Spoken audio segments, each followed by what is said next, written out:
Okay, I hope this is working. The last time I tried this, it nuked my whole computer. I had to shut everything down, restart. I don't know what happened.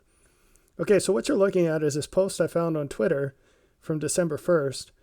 Now this video, it just looks like some young lady doing a normal video thing, right? Maybe Zoom call, video call, whatever. Here's the thing. She doesn't exist.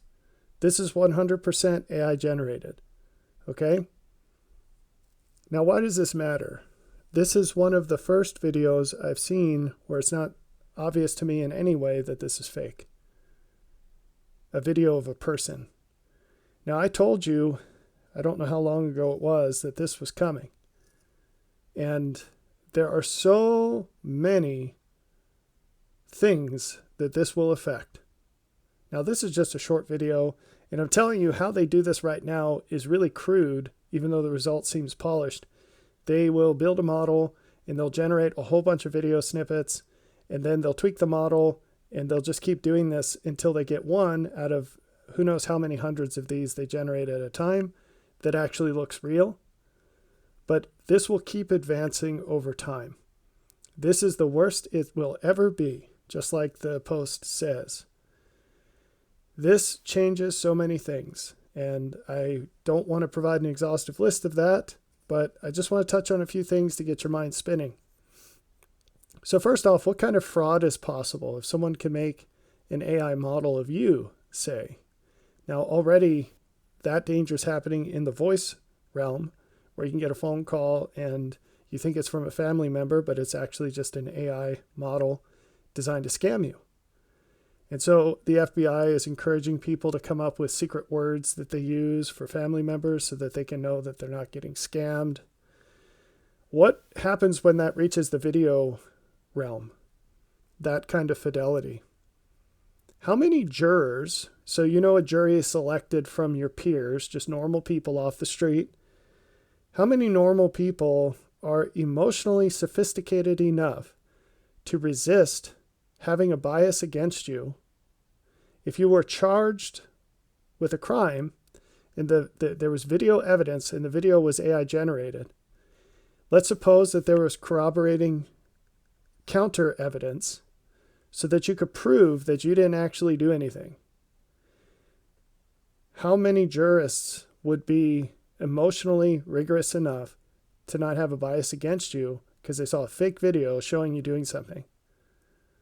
This is a real problem. This is a real problem. There's so many other applications. Let me tell you one. So the fact that fewer people are getting married and having kids, that is a complex problem. There are many sources of that problem, many causes. But you know, one of those causes is that as you look at the last several decades, we have had, I don't want to say they're technological innovations, although some of them were, but we've had innovations in media that have allowed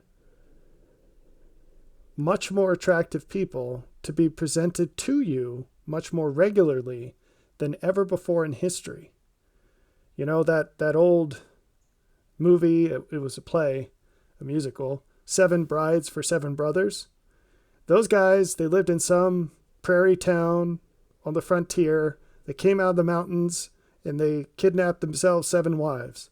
They didn't have a fight over this girl's not attractive enough or whatever else. It was just, look, this is what there is. Do you want it or not? The options were there. They took the options. Fast forward through time, and people don't live in small towns anymore. They live in cities. So what does that do? It changes the perceived value of options that might be the best that you qualify for. And this works both ways with men and women, okay? You mix in media with TV, same thing happens. JFK was the first president that got elected based, at least in part, on his looks, because he was the first president that was on TV for the debate. Fast forward in time, you get all these movies, and it's these movie stars are selected for how they look. Fast forward through time, you get MTV, and all of a sudden, music stars are selected for how they look. There's pornography. There are all these things that you just keep stacking the boost of rare qualities to give the illusion that they are common. This lady is not the most beautiful lady in the world. She's not a lady in the world at all, but you know what I mean. And yet, she's more attractive than average.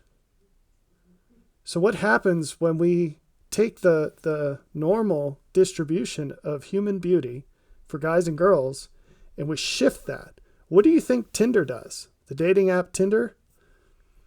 It actually boosts the views on attractive faces. That the algorithm does.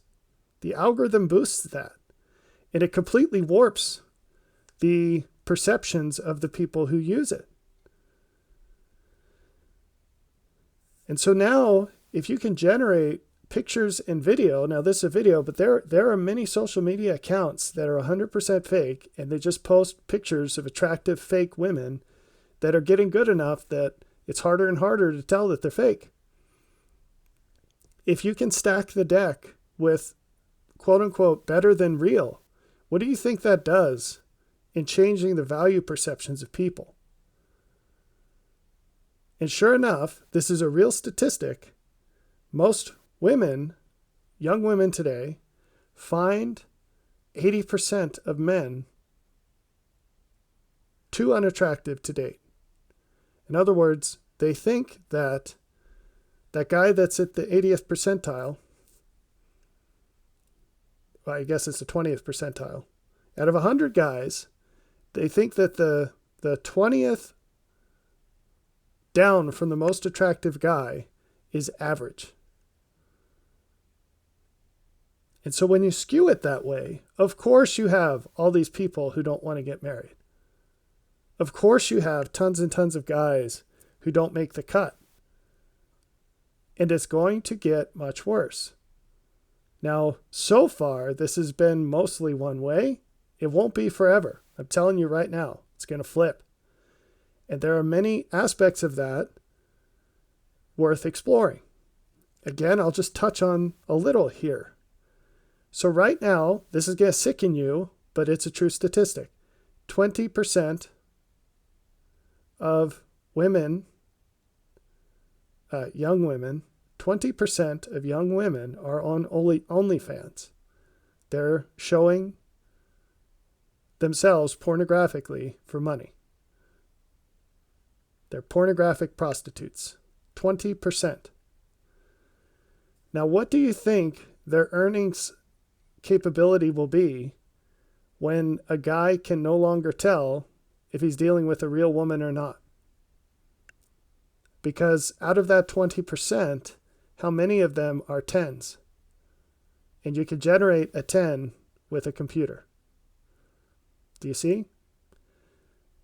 So now you've got this huge contingent of young women who did OnlyFans, and therefore they sold their souls in a way because they did this thing that would make them undesirable, a complete hard no for any quality man.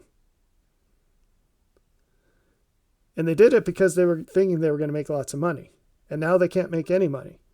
And this is just one of very many things a woman can do today that takes her off the table for a high quality man. And that list just keeps getting longer, but you're going to have a holocaust of sorts of women who are under 30 right now, who will never get married, who no quality man will ever want to have children with.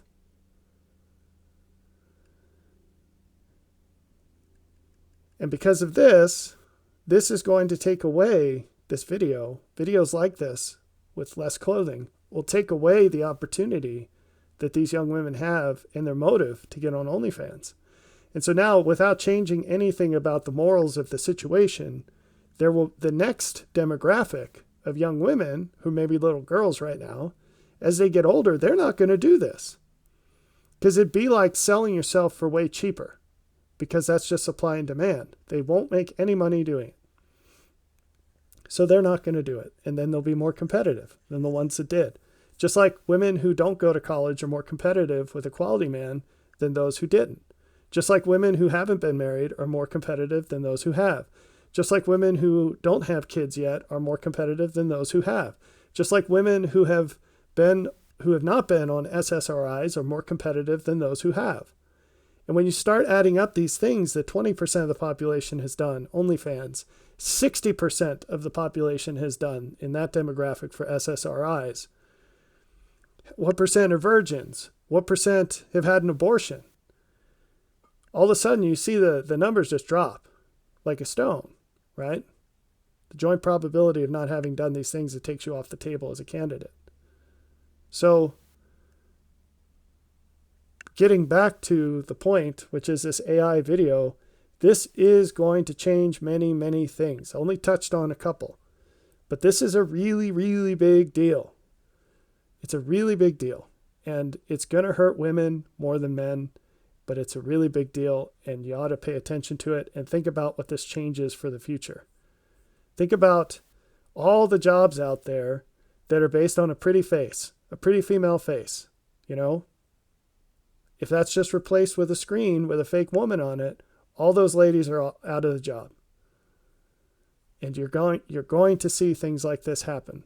I've said this before, I'll say it again. AI will disproportionately harm women. So it's something to think about.